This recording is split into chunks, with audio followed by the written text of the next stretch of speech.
Martín es periodista de lamula.pe y él nos va a compartir su experiencia y la experiencia de La Mula, tanto su experiencia como periodista personalmente cubriendo COVID y además la experiencia de La Mula eh, que ha tenido, digamos, y quiero agradecerle que nos haya acompañado además en este cambio de último minuto. De verdad, Martín, gracias por estar con nosotros.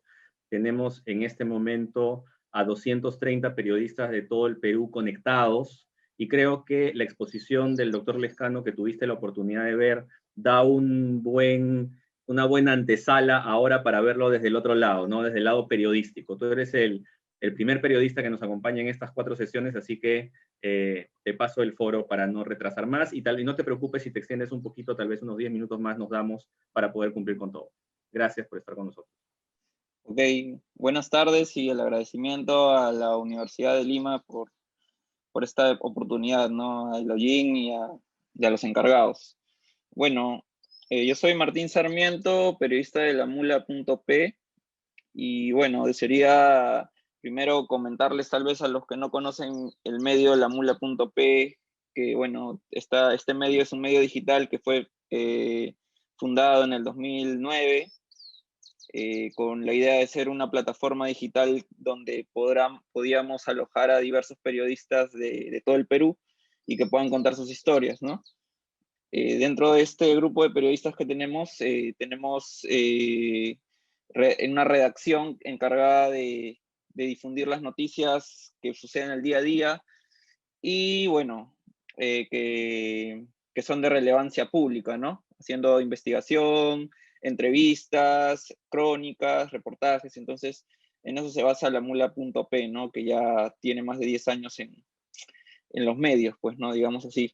Bueno, y yendo al caso específico de la COVID, que nos ha cambiado la vida para todos, ¿no?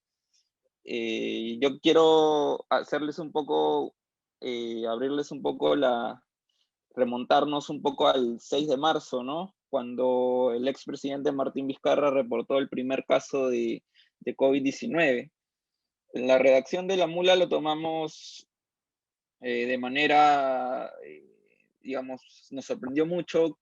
No nos sorprendió que haya llegado el primer caso, pero sí nos sorprendió el nivel de cobertura que tenía ese acontecimiento, ¿no? Y ya no como que nos empezamos a dar una idea de lo que podía venir luego.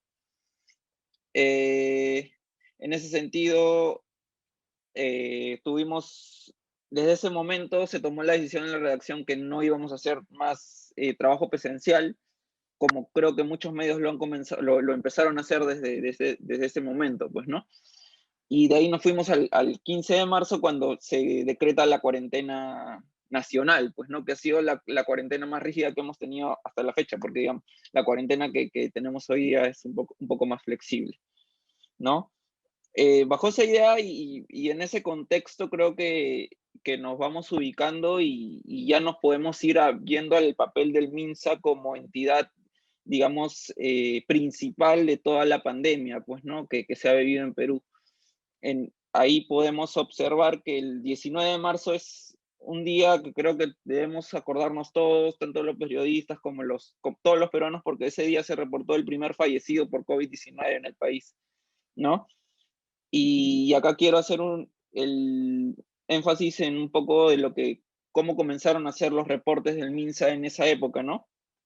Los primeros reportes del MINSA eran muy detallados. Eran los fallecidos, te ponían la edad, el sexo, el lugar del fallecimiento y las comorbilidades que tenía ese paciente, ¿no? En ese momento para poder tenernos una idea. Eso más o menos se dio por unos días, prácticamente 1 o 2 semanas, en las que el MINSA reportaba de esta forma, ¿no? Nosotros sabíamos quién había fallecido, o sea, no con el nombre en sí, pero sabíamos que si era una mujer, si era un hombre, teníamos información del sexo, del lugar donde había fallecido y de los problemas de salud que podrían haber tenido, podrían haber desencadenado este fallecimiento, pues, ¿no? Claro que en ese momento con muy poca información científica de la que hoy día tenemos, ¿no? Ya tenemos una vacuna en este momento, claro. En ese momento no sabíamos cómo tratar la enfermedad, no sabíamos cómo se iba desencadenando la enfermedad. Eso creo que que hay que decirlo, ¿no? Es esencial decirlo que nosotros hemos sido un proceso de aprendizaje, ¿no? En este prácticamente año que tenemos con la pandemia en el país, creo que periodísticamente ha sido un desarrollo total de, de conocimientos que hemos adquirido, tanto periodistas como personas en general, desde el extranjero, desde lo que hemos ido aprendiendo aquí mismo. Entonces, en eso más o menos se ha basado. El 21 de marzo del año pasado sucede que nombran al exministro Víctor Zamora en el MINSA en reemplazo de la ministra Elizabeth Inostroza, ¿no? Y acá quiero hacer un paralelo, ¿no? La pandemia en el Perú se analiza en base a las decisiones políticas que se van tomando en el momento, pues, ¿no? Cada gobierno toma su decisión política y nosotros, o sea, nos engranamos a esta dinámica de lo que nos propone la política y cómo nos desarrollamos y cómo nosotros debemos difundir las noticias relacionadas a la pandemia, ¿no? Creo que este es el paso, o sea, la primera decisión importante que realizó el gobierno, en este caso de Martín Vizcarra, de cambiar de ministro en poco menos de una semana de haber decretado la primera cuarentena, pues, ¿no? El nombramiento de Víctor Zamora, ¿no? Entonces, a partir de ese momento, la prensa, el área de prensa del MINSA cambió su forma de dar los reportes a los periodistas, pues, ¿no? Y en sí a la, a la población, ¿no? Porque empezaron estos mensajes del expresidente Vizcarra diarios, que eran al mediodía, y donde él mismo daba el reporte de cuántos muertos, cuántos contagiados nuevos teníamos y cuántos recuperados nuevos teníamos según los días, pues, ¿no? Entonces ya se dejó de compartir información y los reportes sobre las características de los fallecidos, ya no sabíamos en sí si eran hombre o mujer. Claro que luego esto fue capitalizándose en una web, ¿no? Donde era como una base de datos, ¿no? Pero eso fue más o menos cómo se iba manejando el Ejecutivo con el MINSA, de acuerdo a cómo iban variándose la pandemia o las etapas que íbamos sucediendo, pues, ¿no? Es ahí donde aparece la sala situacional del MINSA, que era actualizada diariamente, casi en simultáneo con el pronunciamiento del expresidente, pues, ¿no? De Vizcarra. Yo recuerdo mucho que yo solicitaba a la prensa del MINSA el reporte, porque si bien es cierto, el presidente hablaba sobre los nuevos contagios y los datos de la pandemia, no daba los detalles, pues, ¿no? No podíamos tener un detalle concreto de lo que podía haber sido por ejemplo, ¿no? No sabíamos a veces cuántas pruebas moleculares habían hecho al día, y en este caso porque cuántas pruebas rápidas se habían hecho, la diferencia entre las pruebas. Eso para nosotros era importante saber cuántos positivos eran la diferencia entre pruebas rápidas y pruebas moleculares, pues, ¿no? Entonces nosotros estábamos muy cerca a lo que podía reportar el MINSA, ¿no? A veces yo hablaba y le escribía a la jefa de prensa del MINSA para que me pueda pasar el reporte casi en simultáneo, pues, ¿no?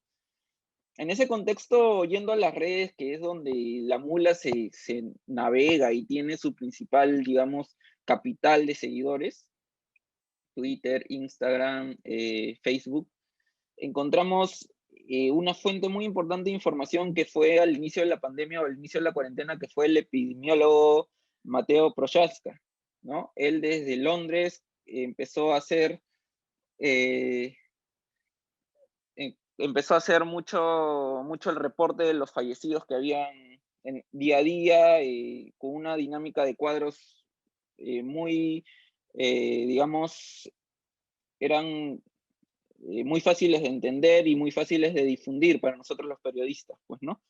El tema que a veces, claro, estábamos muy, digamos, dependíamos mucho de la disponibilidad de él, ¿no? Al momento de que él informaba bajo una especialidad de epidemiología, ¿no?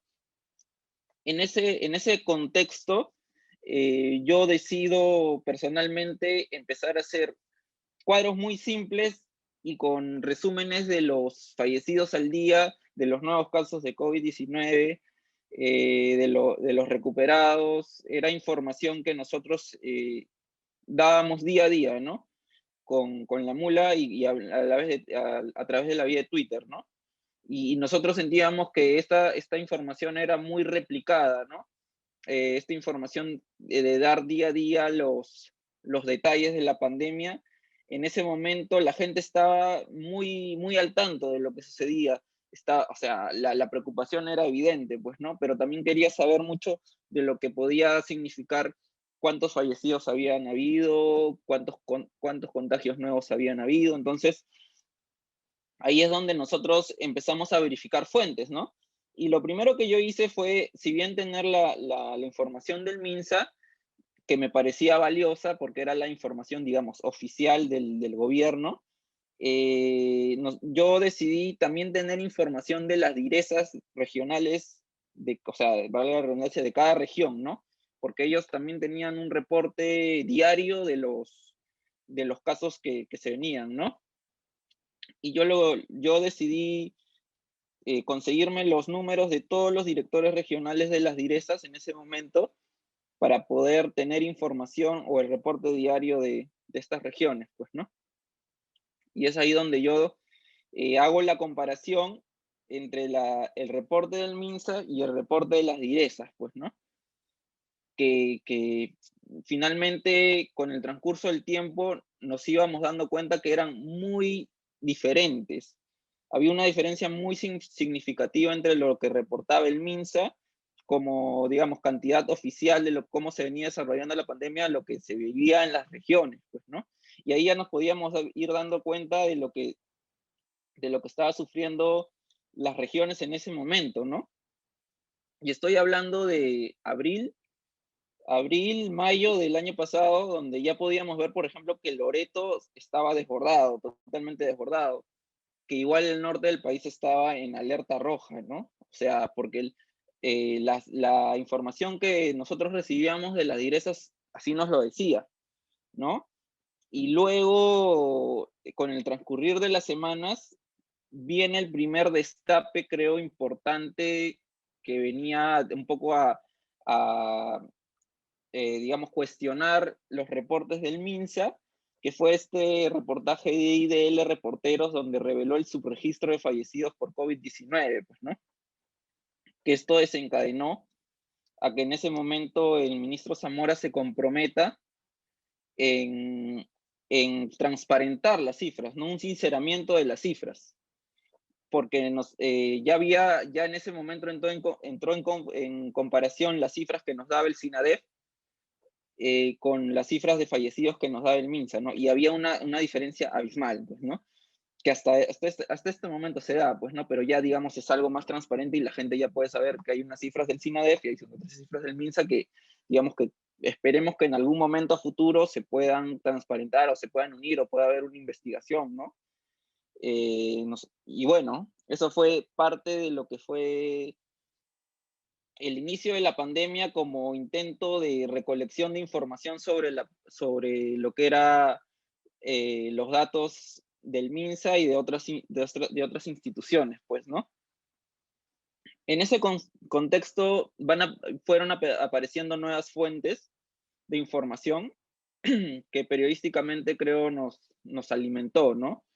Tanto, bueno, periodísticamente digo porque nuestro trabajo era un poco cotejar la información que íbamos encontrando, pues, ¿no? Tanto en redes como fuentes directas que nosotros consultábamos. En ese contexto aparecen ya, o sea, yo hasta cierto momento dejé de hacer los cuadros que estaba haciendo porque consideré que ya necesitaban una visión mucho más especializada de lo que podía significar la evolución, ¿no?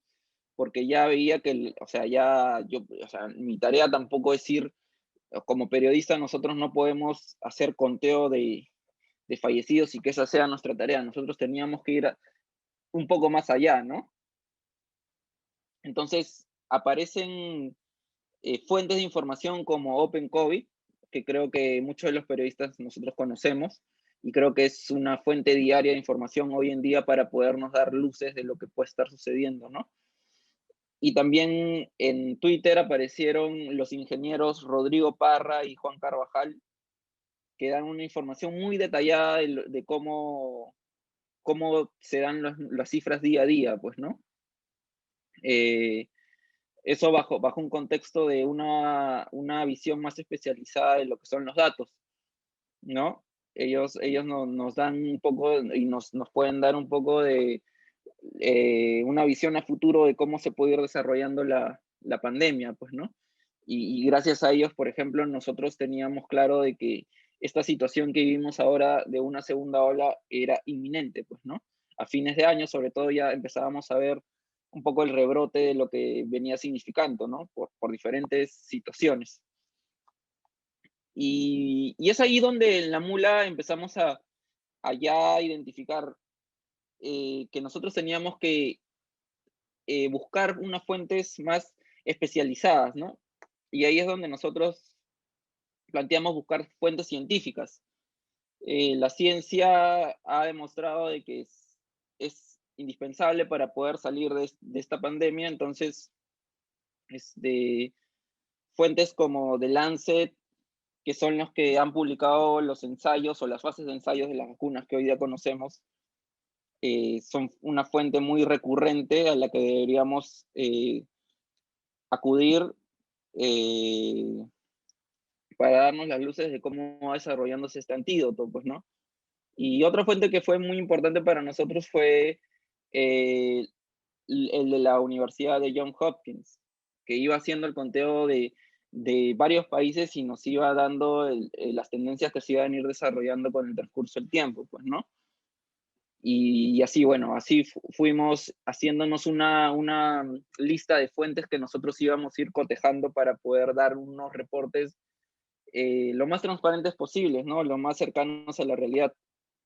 Eh, y bueno, leí acá también, sí es cierto que han habido muchos fake news sobre lo que ha sido la pandemia en el país, ¿no? Y uno de los acuerdos que nosotros teníamos en los comités editoriales de la mula era que teníamos que hacer una campaña contra la desinformación, ¿no? Desinformación que iba un poco ligada a el primer planteamiento periodístico que nosotros tuvimos, en el Perú al menos, fue la disyuntiva entre la aplicación de pruebas rápidas y pruebas moleculares, ¿no? Y bajo ese sentido se dijeron muchas cosas, ¿no? Había unos pro pruebas rápidas, unos en contra de las pruebas rápidas, y bueno, y otros que simplemente defendían totalmente las pruebas moleculares. En ese entonces estaba el ministro Zamora y él intentaba aclarar de que las pruebas se complementaban, ¿no? En el diagnóstico y en el seguimiento de la enfermedad, ¿no? Pero como decía en un principio, nosotros nos basamos en el seguimiento de la pandemia bajo decisiones políticas, ¿no? Entonces, una decisión política como el uso de las pruebas rápidas a nosotros nos obligó a buscar información y a consultar especialistas sobre lo que era el uso de las pruebas rápidas y las pruebas moleculares, pues, ¿no? Y sacamos algunos reportajes sobre ese tema y intentábamos aclarar para qué servía cada una de las pruebas, ¿no? Que, bueno, finalmente, en el transcurso del tiempo nos hemos dado cuenta de que otros países no utilizaron la misma metodología que se utilizó en el país, pues, ¿no? Pero bueno, eso ya es entrar en otros temas. Otra campaña de desinformación a los que nos metimos fue en el consumo de la ivermectina y del dióxido de cloro, ¿no? Nosotros consultamos a muchos médicos especialistas, infectólogos, epidemiólogos, que nos aclararon un poco el panorama de lo que era el uso de estas medicinas, ¿no? Que nosotros hemos dejado claro en nuestras notas, en nuestros reportajes, de que nunca hubo una comunicación eficaz del Ejecutivo ni del MINSA para aclarar este tipo de disyuntiva, pues, ¿no? Y por eso hoy en día vemos que muchas personas siguen consumiendo este tipo de medicinas sin tener ninguna base científica, ¿no? Bajo esa idea, al inicio de la segunda ola, que fue a inicios de este año, nosotros conversábamos con muchos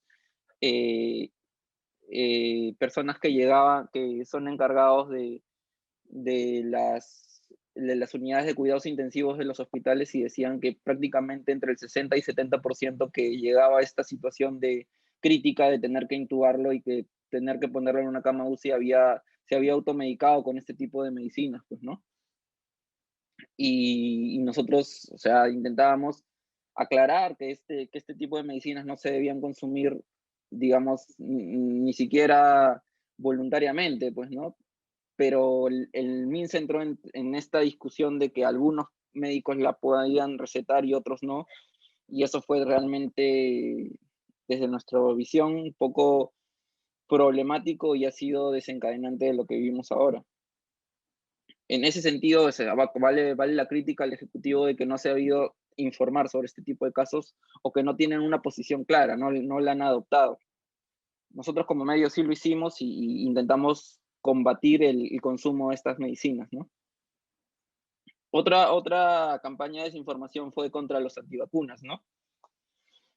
Que bajo ninguna base científica empezaron a decir que estas vacunas, por ejemplo, iban a ser dañinas para los humanos, pues, ¿no? Hay información muy diversa sobre estos casos, pues, ¿no? Que hasta el día de hoy lo vemos, ¿no? Que había una campaña, cuando se conoció de la compra de vacunas chinas, se supo que había un grupo de personas, sobre todo grupos políticos, pues, ¿no? Que no querían o estaban en contra de la aplicación de esta vacuna. En ese sentido, nosotros, la MULA es parte de la red Amayuya, que hace verificaciones de versiones falsas de los candidatos que están postulando a las elecciones de abril, pues, ¿no? Y eso va a ser una constante, ¿no? Las campañas de desinformación van a ser latentes en estos meses que quedan hasta lo que va a ser las elecciones, porque muchos quieren sacar capital político de lo que pueda ser la pandemia o lo que pueda ser las soluciones que puedan ir llegando al país respecto a esto, pues, ¿no? Y han habido candidatos, por ejemplo, que han dicho que las vacunas generan genes animales en las personas, pues, ¿no? Algo que es completamente falso y no tiene ninguna base científica. Y cuando nosotros le consultamos a estos candidatos, ellos se basan o la siguen por cadenas de WhatsApp, ¿no? Que esto es, la verdad, nos parece sorprendente que candidatos al Congreso puedan tener esa base de información, ¿no? Sin ningún tipo de sugerencia científica, ni siquiera primaria, pues, ¿no? Entonces, esa campaña contra la desinformación, nosotros sí nos la hemos comprado y intentamos prácticamente semanalmente sacar una nota sobre lo que pueda hacer este tipo de versiones y tratar de desmentirlas. Nosotros, cuando empezó la pandemia, sabíamos que este tipo de periodismo tenía que ser un periodismo como si estuviésemos en una guerra, ¿no? El periodismo de guerra, ¿no? Lo que le dicen así. Y el acercamiento al campo de batalla, o sea, nosotros, claro, recibimos información, la condensamos, la analizamos y la difundimos, ¿no? O sea, ahora desde nuestras casas por el tema de la cuarentena, pues, ¿no? Pero el acercamiento al campo de batalla también es importante, y el campo de batalla me estoy refiriendo a los hospitales, ¿no? Ese es el campo de batalla en términos, digamos, un poco literarios de lo que pueda ser la pandemia y la analogía con una guerra, pues, ¿no? Entonces, en ese sentido, nosotros teníamos que acercarnos a los principales, eh, a los protagonistas de lo que son las batallas, pues, ¿no? Y ellos son las personas de primera línea, ¿no? El personal de primera línea, los médicos, los policías, las personas que están directamente en contacto con las personas contagiadas o posiblemente contagiadas, ¿no? Y ahí nos dimos cuenta que había varias deficiencias en cuestión a implementación de material de protección para estas personas. Al inicio, estoy hablando del año pasado, había muchas denuncias de que estas personas no eran realmente protegidas o no les llegaban los materiales que debían tener para poder protegerse del virus.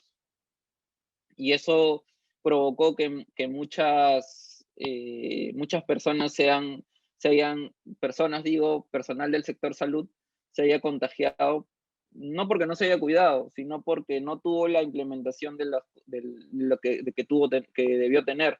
Y estas denuncias nosotros las rebotábamos, ¿no? Las replicábamos en nuestro portal para que la gente pueda saber y para que el Ejecutivo tome decisión sobre esto, pues, ¿no?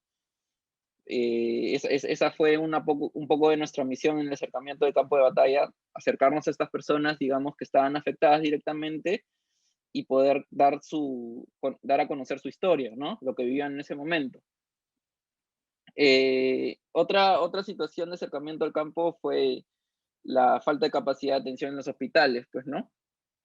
Y esto va directamente ya a los contagios o los pacientes COVID, que eso ya es una situación mucho más preocupante porque nos íbamos dando cuenta de que nuestra capacidad de respuesta ya estaba al tope.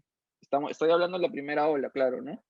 Y en ese momento ya nuestra capacidad julio, agosto, ya nuestra capacidad de respuesta capacidad de respuesta del sector salud ya estaba colapsada, ¿no? Y eso nosotros lo pudimos observar en un reportaje que nosotros hicimos de Loreto, donde nos reportaron que fue el primer reportaje que informaba sobre la falta de oxígeno en Loreto, ¿no? Que fue la primera región que se quedó cero oxígeno. O sea, ya en Loreto el año pasado, más o menos en agosto, ya no había ninguna planta que podía funcionar. Entonces, ahí nosotros sacamos este reportaje más o menos por esas fechas y lo que tuvo que hacer el gobierno en ese momento, todavía estaba Zamora, ¿no? Fueron enviar los balones de oxígeno a través de aviones, pues, ¿no? Hacia allá, porque lo que se registraba ya, o sea, era realmente crítico, ¿no? Habían colas inmensas, la gente nos empezaba a mandar fotos de todas las aglomeraciones que habían en los hospitales, en las calles, que no podían atenderse, pues, ¿no? Ya el hospital ya no tenía capacidad para poderlos recibir.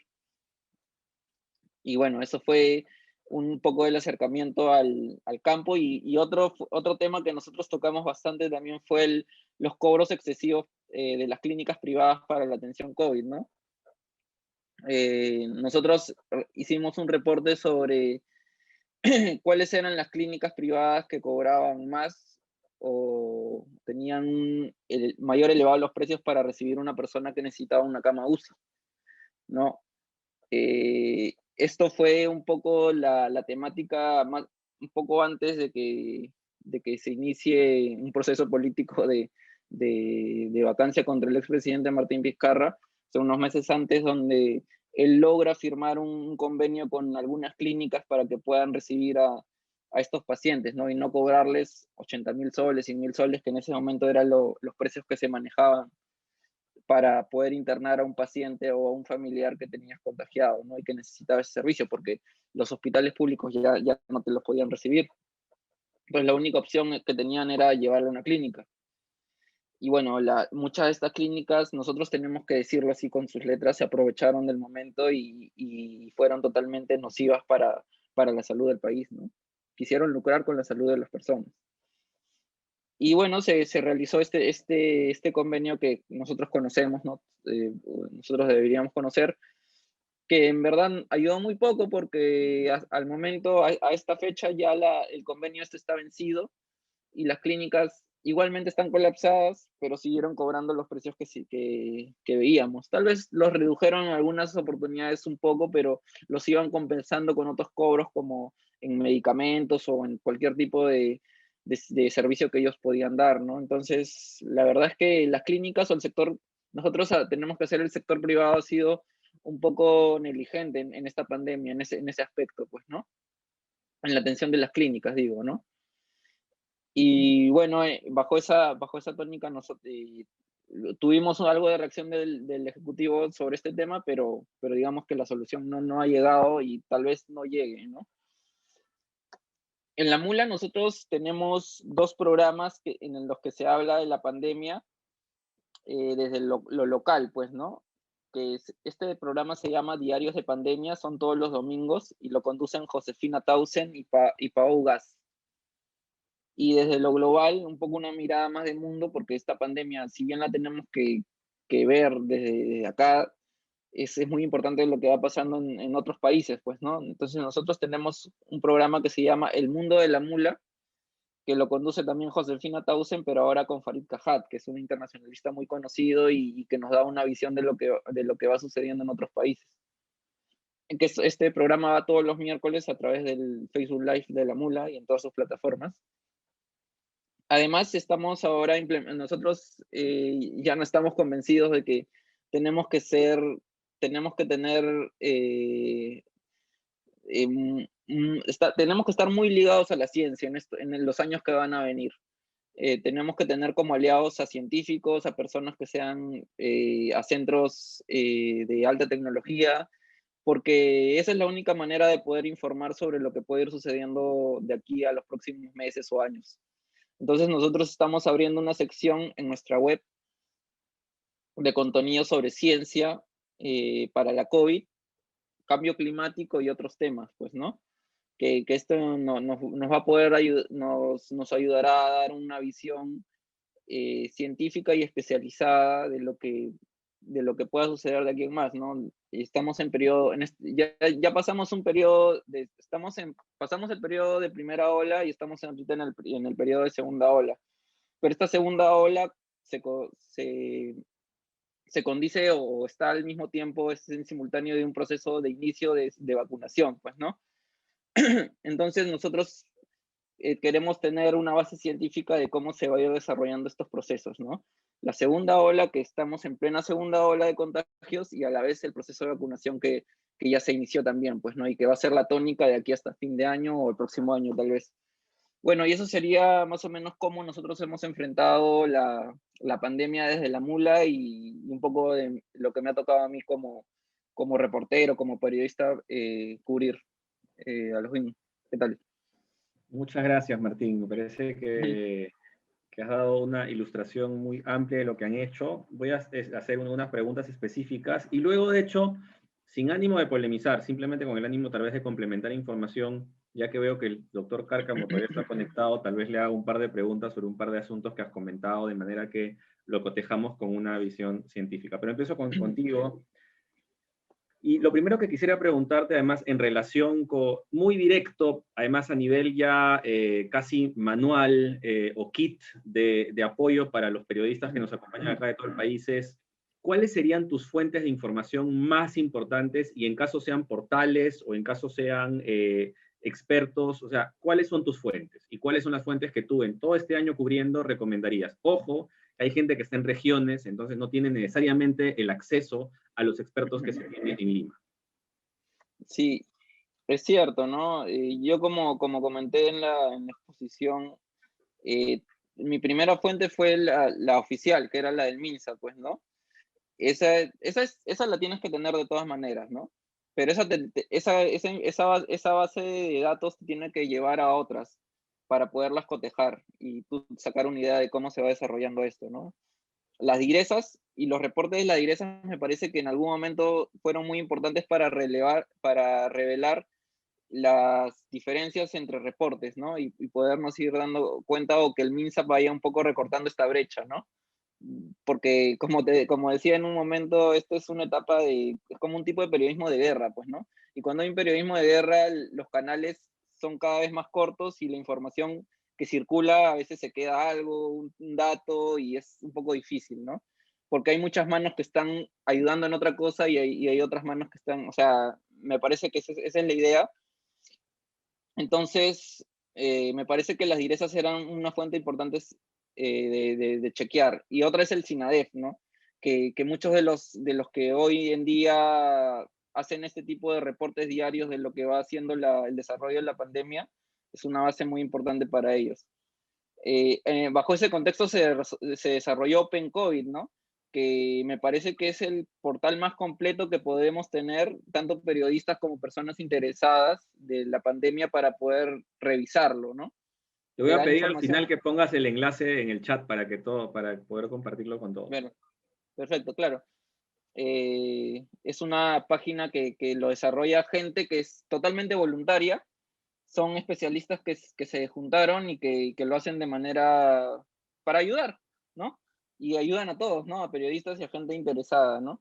Y específicamente al ingeniero Rodrigo Parra, que en Twitter mueve este tipo de información, hace cuadros y estadísticas un poco más especializadas y que nos dan un poco las tendencias de cómo puede ir variando la, la pandemia, ¿no? Entonces esas son las fuentes que yo creo que deberíamos tener. Y en tu experiencia, digamos, cuando buscas a expertos para que hagan comentarios, ¿cuáles son, digamos, las personas, más que nombres, los perfiles más valiosos que tú has podido encontrar? Bueno, últimamente, como ya entramos al tema de la vacuna, nos metimos un poco en los especialistas vacuna, pues, ¿no? Y uno de ellos era el doctor Fernando Mejía, al cual hemos molestado varias veces. Al mismo Germán Málaga también lo hemos molestado varias veces. Y bueno, en la pandemia tuvimos también a infectólogos que nos han ayudado, ¿no? Tipo el doctor Gotuso, gente que para mucho en los medios también, pues, ¿no? Que Acá nos ayuda el bastante. doctor Raúl Montesano de la OMS, además que es el especialista en inmunología, está Ajá. compartiendo que las páginas de OMS, OPS y CDC de Atlanta son fuentes totalmente seguras y también Claro, te también. invito a la Sí, que lo claro. conozcas al doctor Montesano también, que es el especialista de Ajá, OPS en inmunizaciones. Él va a estar con claro. nosotros el día en marzo. Tú igual, Martín, estás bienvenido para acompañarnos todos los días Ajá. acá para que tengas más información. Tengo otra pregunta, y acá quiero ir más a esta idea de las campañas contra la desinformación, que me parece que es, además, algo tan necesario y que yo me atrevo a agradecer a la Mula por haber hecho eso. Entonces, ustedes dicen que han hecho campañas de desinformación respecto a esa, y además que siento que ustedes tratan de llenar vacíos de información que a veces el gobierno termina, no es que necesariamente haya fake news, sino que a veces hay como que vacíos de información y que el gobierno termina difundiendo, hay que decir, o ha terminado en el pasado confundiendo. Entonces veo que ha habido campañas de desinformación sobre los registros, campaña de desinformación sobre la automedicación, que creo que además nunca debería acabar, campaña de desinformación para los antivacunas, campaña de desinformación por el tipo de pruebas. De hecho, gran parte de este foro es justamente la idea de la campaña de desinformación. En concreto, mucha gente que nos acompaña acá está en medios muy grandes, pero otras están en medios muy pequeños de regiones. ¿Cuál sería tu recomendación para este tipo de campañas de desinformación? ¿Cómo lo pueden empaquetar en sus respectivos diarios, webs o televisoras locales? Yo recomendaría, por ejemplo, que si van a tocar, por ejemplo, el tema del uso de ivermectina o otro tipo de medicamento, que vayan directamente a una fuente científica y que les diga, ¿no? Si en verdad esta medicina está científicamente comprobada de que se debe utilizar para el ser humano, para este tipo de trato de enfermedad o no, ¿no? Y bajo esta lógica ir cotejando, que busquen más de una fuente, eso sí, que busquen más de una fuente para poder tener una idea de lo que van a difundir. Es importante tener la visión, porque de repente algunos sí está a favor del uso de la ivermectina y tiene sus bases, tiene sus argumentos para decírtelo, y tienes otro que te dice que no. Entonces, darle la voz a esas dos personas me parece importante porque la gente al final va a sacar sus conclusiones y va a poder decir, bueno, lo uso o no lo uso, pero yo creo que la base científica es muy importante, ¿no? Y si no la tenemos, nosotros al menos de la Mula hemos intentado tener un acercamiento directo con la ciencia para poder dar nuestros reportes. Acá están preguntando lo que además has dicho que más o menos lo estás viviendo, ¿no? Y en regiones debe pasar, pues, porque en Lima vemos solamente una parte de los candidatos, ¿no? Hay muchos candidatos en regiones que están haciendo sus campañas en televisoras locales y ellos vienen pues también propagando sus fake news, ¿no? Ellos también cuentan pues su versión de la ivermectina, su versión de la vacuna. ¿Cómo combatir eso? O sea, ¿qué hacer cuando viene un candidato y te cuenta un rollo completamente anticientífico desde el punto de vista periodístico? Bueno, yo decía que hay que estar preparados para escuchar desde ideas muy concretas y muy respetables hasta cualquier cosa, ¿no? Cualquier disparate, digo, ¿no? porque en campaña es pero cómo así. reaccionas ante ello? O sea, porque digamos, ahí está la paradoja del periodista de ser un transmisor de información y del periodista de poder seleccionar la información. Ujú. Sí, claro, o sea, desinformación o información que nosotros creemos falsa, nosotros tenemos que ver primero si es verificable, pues, ¿no? Porque si no es verificable, si en verdad la persona por ahí te suelta una afirmación, pero por ahí hay algún especialista que te dice que sí es cierto, entonces mejor no entrar en lo ambiguo, pues, ¿no? Sino en ir directamente a lo que se puede, digamos, desenmascarar o decirle, oye, ¿sabes qué? Está totalmente equivocado, ¿no? Y esto bajo la consulta a un especialista y decirle, este planteamiento, ¿qué le parece? ¿Es falso o no? Entonces, si te dicen que en verdad este planteamiento no se debería decir, nosotros tenemos que decirlo o difundirlo de esa manera. No, este candidato está diciendo algo que en verdad no es cierto y que no tiene ninguna base para poder decirlo. Eso, nosotros tenemos que verificarlo y comprobarlo y poder decirlo. Tenemos que contrastar la información de los candidatos con ciencia de todas maneras. No podemos Si permitir eso. si se refieren a la pandemia, claro que sí, pues, ¿no? Y Claro. creo que esta campaña va a tener mucho de eso, pues, ¿no? Y tú hace un rato has hablado de esta idea de poner a un médico a favor de la ivermectina con evidencia y otro médico en contra de la ivermectina con evidencia. Pero lo que están diciendo en el chat es que eso puede llevar a confundir aún más. ¿Cómo gestionar eso? Sí, bueno, nosotros, por eso le decía que hay que tener varias fuentes, pues, ¿no? O sea, nosotros tenemos que primero sentar una posición, o sea, nosotros como medio tenemos la posición de que la ivermectina no se debe utilizar, ¿no? O sea, el medio, en Eh, primer lugar, sienta una posición. Siendo una posición, así es, porque nosotros, o sea, y eso se ve en tu titular nada más, ¿no? Dentro de la nota tú ya puedes poner la posición de otras personas que puedan estar en contra o no. Entonces, o sea, sientas tu posición, lo desarrollas con la gente que dice lo mismo que tú piensas, ¿no? Y también con gente que no, ¿no? O sea, dices, pero por otra parte esta persona dice otra cosa, ¿no? Y ya, o sea, es un poco de dar un contraste a la información, pero al final concluyes con que, mira, pero cuántas personas se están llevando a las camas UCI por haber tomado este tipo de medicamento, ¿no? Nosotros tratamos de hacer un balance, pero con una posición ya tomada desde un inicio. Buenísimo. Martín, yo voy a abrir una conversación con el doctor Cárcamo y el doctor Lescano. A manera de Perfecto. los próximos 10 minutos, doctor Lescano, yo le agradecería que prenda su cámara para poder pasarlo a primera línea, que estamos jugando un poco con la analogía. Y me parece que es una muy buena oportunidad para dos cosas, ¿no?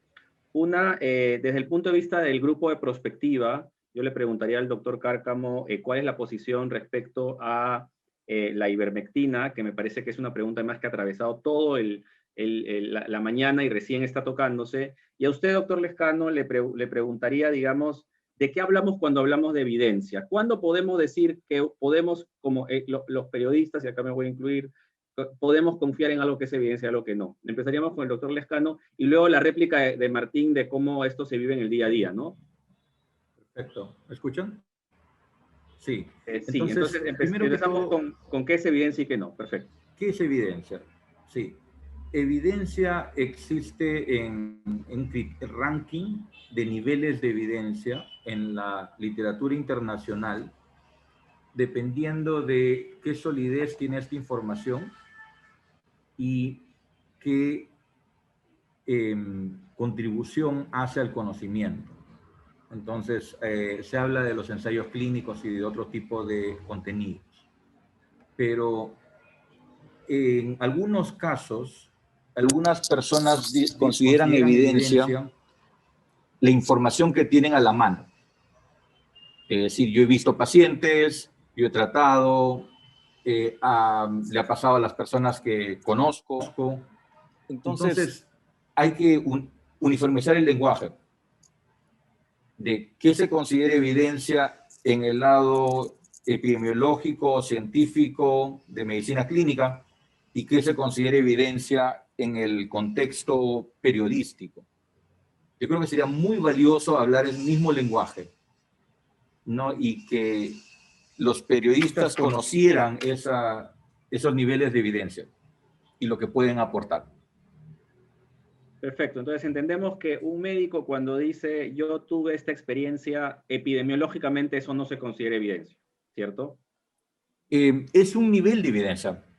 Ok. Y me gustaría escuchar de César al respecto de este punto, pero es un nivel de evidencia, es una evidencia a nivel personal, no comparada, tal vez sesgada por lo hemos escogido, pero es un nivel de evidencia de nivel más básico. ¿Qué piensa César?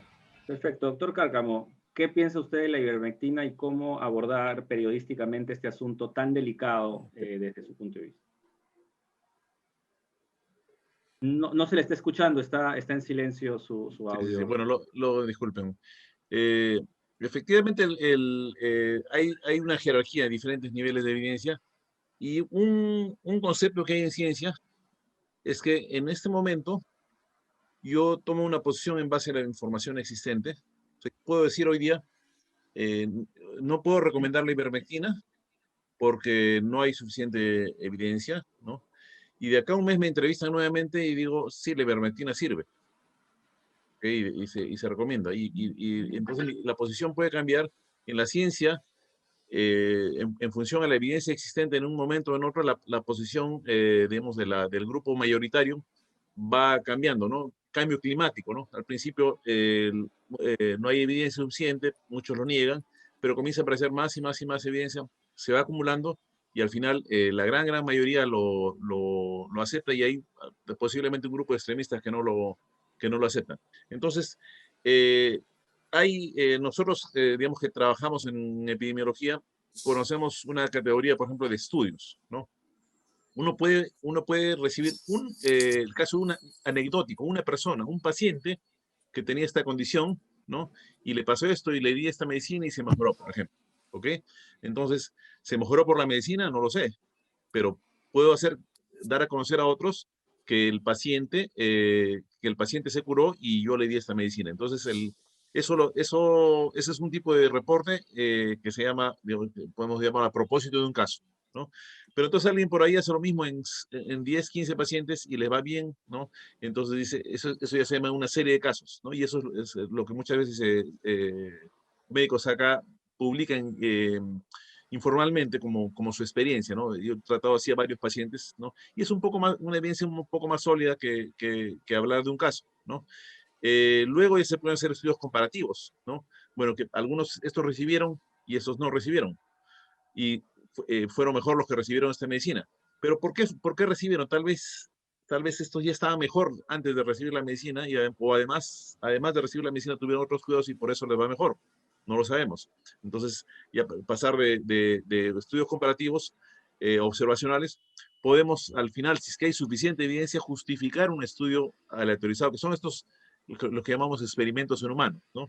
Tenemos que aceptarles, algunos tratan de satanizar el término ser conejillo de indias, pero usamos a los humanos como conejillos de indias para sacar información relevante a los humanos y las personas no son engañadas, se les explica bien por qué están participando, ¿no? Y deben participar voluntariamente y debe haber suficiente evidencia como para pensar que ese estudio les va a hacer bien y que no les va a hacer mal, ¿no?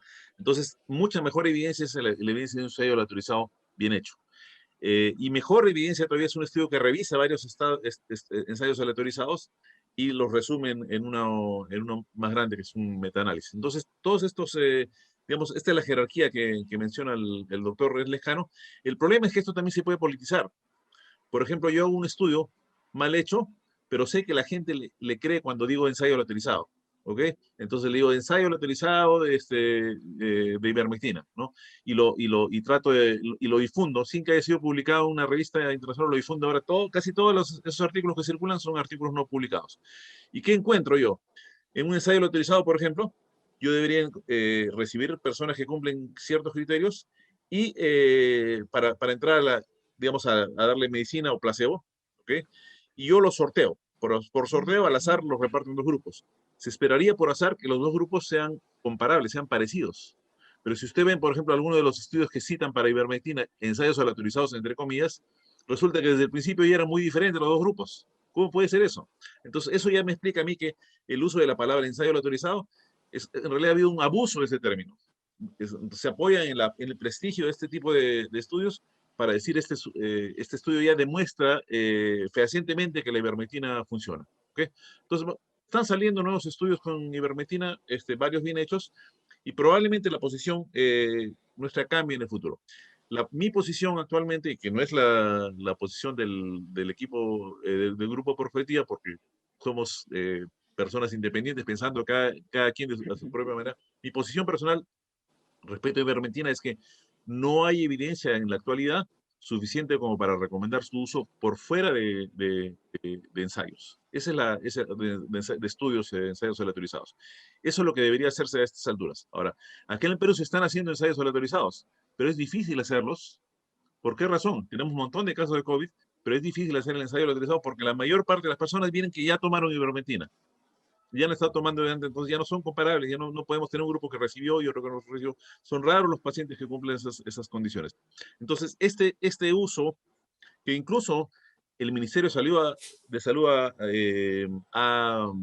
digamos, de alguna manera permitido, porque estaba mencionada la ivermectina en los documentos hasta ahora, hace que muchos médicos usen su propio criterio para tratar y no vamos a poder saber probablemente nunca qué tan buena es la ivermectina o qué tan mala es, porque, digamos, están contaminando toda la población y vamos a seguir en la ignorancia y posiblemente vamos a seguir haciendo daño.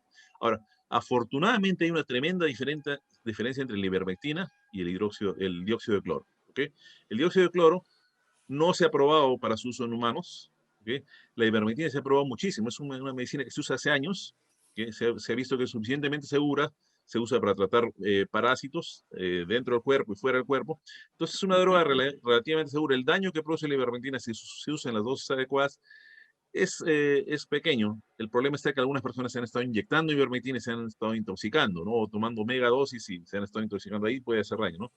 Pero no es lo mismo que el dióxido de cloro. Entonces el riesgo de daño no es muy grande, el potencial beneficio todavía existe, pero todavía no se ha demostrado. Entonces mi posición es por ahora no.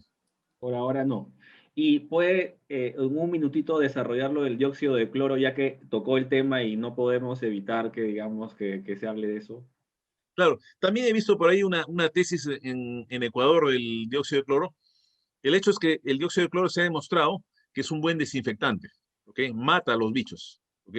Pero esas concentraciones que matan a los bichos también le hace daño al cuerpo, ¿ok? No se ha demostrado en ningún caso que dándole dióxido de cloro a una persona se cure el COVID por el dióxido de cloro o que le haga algún bien. Y lo que sí hay evidencia, y hay bastante evidencia, es de efecto dañino del dióxido de cloro. Claro, Okay. si diluyo muchísimo el dióxido de cloro, no me tomo un poco de agua de piscina, no me voy a morir, ¿ok? Pero tener el dióxido de cloro concentrado en la casa es como tener ahí un frasco de veneno. Y va a no faltar alguien por ahí que dice, voy a salir un poco más de tiempo a la calle, ahora le voy a echar 10 veces más de dióxido de cloro y me termino envenenando. Y sí hay reportes de personas intoxicadas por dióxido de cloro. Muchas gracias, doctor Cárcamo. Ahora le voy a pasar para el cierre a Martín. Martín, tengo dos preguntas contigo y con eso cerramos ya el día. Una es por el lado de la objetividad. Ha habido una discusión acá interesante en el chat por un par de personas que comentaban, digamos, que la mula tomó una posición, además muy cercana a la que plantea el doctor Cárcamo, de no recomendar la ivermectina periodísticamente, ivermectina no. Esa fue una posición editorial, pero alguien comentó por ahí que eso atenta contra la objetividad. ¿Cómo ves tú ese asunto de la objetividad y la imparcialidad en estos tiempos, además, como tú mencionas, bajo la posición que has mencionado, de un periodismo de guerra? Sí, no, o sea, nosotros tomamos conciencia de que cualquier información que nosotros podíamos difundir podría ser un atentado para la salud de cualquiera, ¿no? Entonces, bajo esa lógica, nuestra posición es de no recomendar el uso de la ivermectina mientras que no haya un estudio científico comprobado, como dijo el doctor Cárcamo, ¿no? Mientras que nosotros no podamos leer o que los mismos especialistas como los dos doctores que tenemos aquí, el doctor Lescano y el doctor Cárcamo, nos recomienden y nos digan, ¿saben qué? Han cambiado las bases, ¿no? La posición es distinta ahora, lean este artículo y saquen, o sea, ya busquen otro tipo de fuentes para poder comprobarlo. En ese sentido, la posición de nosotros es no recomendar ningún tipo de medicación, mientras que científicamente no tengamos un sustento para poderlo mostrar. Perfecto. Entonces ustedes toman una posición porque la ciencia toma una posición. Bajo la ciencia, claro. Ok. Y en esa vinculación, y eso con esto quiero cerrar, tú has mencionado algo que me gustaría dejar como mensaje creo que al público Eloy, que está acá ya para la próxima semana, y con eso cerramos. Perdón, ¿aló? ¿Sí? ¿puedo plantear una pregunta? Por favor. Martín, ¿qué Sí, posición perdón. toman ante la declaración en Estados Unidos, me parece que es la FDA, que ahora ya ni recomiendan ni van en contra de la ivermectina? Sí, bueno, nosotros teníamos conocimiento de esto. Bajo esa lógica, no, o sea, es como un punto medio, pues, ¿no? Es un punto medio donde, o sea, mejor nosotros tampoco lo podemos, ellos se basan en totalmente, es un rigor científico total, pero nosotros tenemos que dar información sobre esto, bajo estos rangos de certezas, pues, ¿no? Entonces, si no hay una certeza, nosotros no lo podemos difundir. Cuando haya una certeza, lo vamos a hacer.